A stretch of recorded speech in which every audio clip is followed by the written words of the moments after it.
기업에서 얻은 이익은 그 기업을 키워준 사회에 환원하여야 한다. 존경할 만한 경영가 유일한 박사를 수식하는 단어는 세 가지입니다.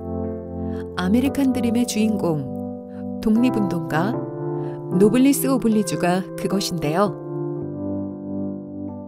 유일한 박사는 독실한 기독교 신자이자 상인, 그리고 독립운동을 도왔던 부모님 아래서 9남매 가운데 장남으로 태어났습니다. 9살에 미국으로 유학을 가게 된 유일한은 그곳에서 만난 태프트 자매의 성실하고 검소한 기독교의 노동윤리를 몸소 체험하게 됩니다. 자신의 타고난 기질, 가정, 그리고 태프트 자매의 삶을 바라보면서 자신의 올바른 기업관을 확립하게 된 것이죠. 그 후 유일한 박사는 제너럴 일렉트릭사를 거쳐 숙주나물 통조림을 제조하는 라초이 식품회사를 창업합니다. 당시 중국 음식의 필수 재료였던 숙주나물은 유통이 발달하지 않아 금방 썩어 말라버리곤 했는데요.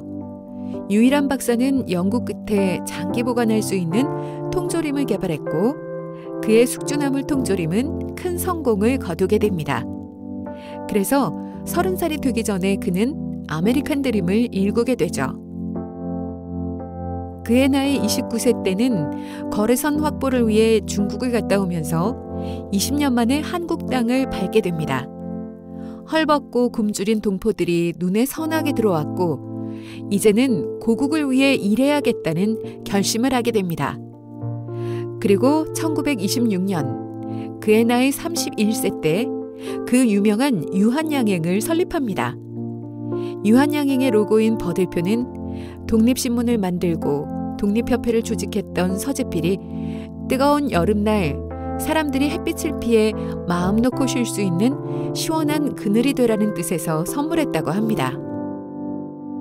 유한양행은 처음에는 국내에 필요한 약을 미국에서 수입해서 팔았지만 1933년에는 진통소염제 안티프라민 등을 개발하여 판매하게 되면서 성장하게 됩니다. 그의 깨끗한 윤리 경영은 당시에는 보기 드물었던 신문 광고에서 볼 수 있습니다. 당시 제약회사들은 자신의 약을 만병통치약인 듯 선전하며 소비자들을 현혹하기에 바빴지만 유한양행은 신문 광고로 제품의 용도를 밝히는 것은 물론 약을 개발하고 제조한 인물들을 밝혀 신뢰도를 높였습니다. 이런 유일한 박사의 파격적인 비즈니스 행보는 당시에 충격을 주기에 충분했던 것이죠. 유한양행은 1936년 6월 20일 한 주당 50원씩 총 10,000주의 주식을 발행해 자본금 50만 원의 주식회사로 변모하였는데 당시 유일한 박사를 포함한 종업원 77명 가운데 24명이 주주로 등재되었습니다.